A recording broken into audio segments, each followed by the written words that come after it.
Happy Independence Day to all. Myself, Eldimple Sai Reddy, and today, on this auspicious occasion of Independence Day, I would like to present a poetry in front of you all. It was initially written by Apur Vikram Shah. इस वीर रस के कविता की पंक्तियों में कुछ ऐसा दम है जो आप सबके अंदर छुपे हुए जुनून को जगा सकती है। तो आइए सुनते हैं। मोहब्बत रहमान किसी की तो कुछ भगवान लिखते हैं, मिटा हस्ती अपनी इश्क से पहचान लिखते हैं, मगर हम तलवारों के बेटे उन मस्तानों की टोली जो बहा खून सरहद पर अपना हिंदुस्तान लिखते हैं। हाशिए की भाषा नहीं लिखी है, ना ही गजल सुनाती हूँ, कविता लिखनी नहीं है आती, चीखे लिखते जाती हूँ। देश मेरा जल रहा है, आग लगी है सीने में, हुक्म रहा सब व्यस्त दिखे है खून गरीब का पीने में। तो राम मंदिर या बाबरी का पक्ष नहीं मैं लाई हूँ, घायल भारत चीख रहा है चीख सुनाने आई हूँ, घायल भारत चीख रहा है चीख सुनाने आई हूँ। मैं उनको शब्द चढ़ाती हूँ, हिंद जिनकी जान था, नाम हिंदुस्तानी जिनका मजहब हिंदुस्तान था, रक्त से रंगते थे धरती को अरियों की ललकार पर, जय हिंद का नारा सदा लिखा था शेरों के दीवार पर। अरे बदन पर बंधी थी बेड़ियां, दिल मगर आजाद था, रक्त के अंतिम कतरे में भी भारत जिंदाबाद था, भारत जिंदाबाद था। कतरा कतरा खून दिया था, वीर जवानी जुनून दिया था, खड़े अंग्रेज माने नहीं तो गोलियों से बूंद दिया था।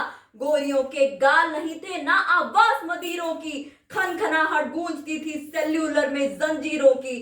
राजनीति से मिली नहीं है ना ही खरीदी पैसों से, सौदा लहू के मोल हुआ था भगत सिंह जैसों से। अरे माओ ने गोली खाई थी, बेटे लटके फंदों पर, आजादी की डोली उठी थी कुर्बानी के कंधों पर, आजादी की डोली उठी थी कुर्बानी के कंधों पर। शांति श्वेत परचम अपना देखो गिरा यूं भूपर है, अरे अब तो जागो संसद वालों पानी सर के ऊपर है।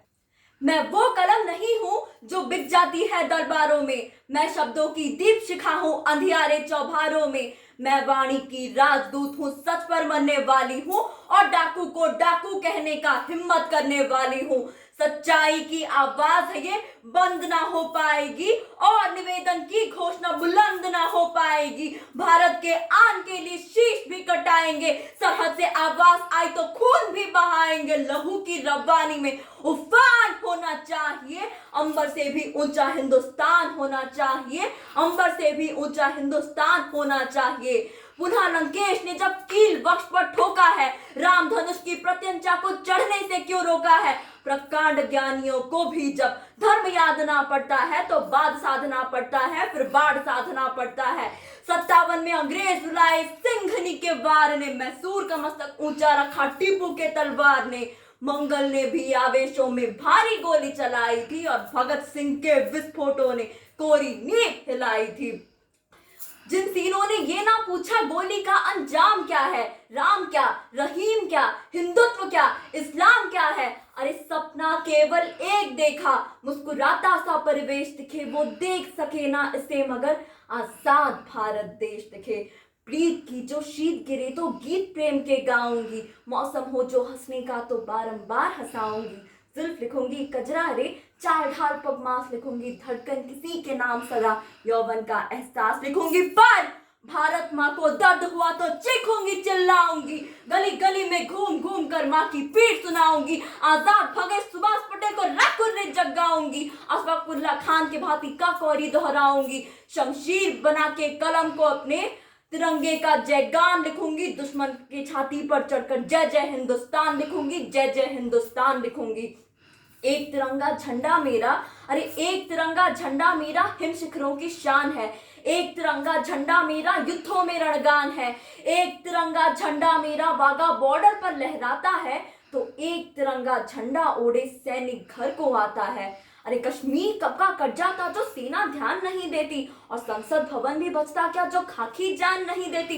इसी देश के वासी हो तुम, लो कदम बढ़ाना सीख लो, इसी देश के वासी हो तुम, लो कदम बढ़ाना सीख लो। और कोई तुम्हें हाथ भी लगाए तो उसे काट भगाना सीख लो। देश से है प्रेम तो हर पल ये कहना चाहिए, मैं रहूं या ना रहूं भारत ये रहना चाहिए। जय हिंद, जय भारत। धन्यवाद।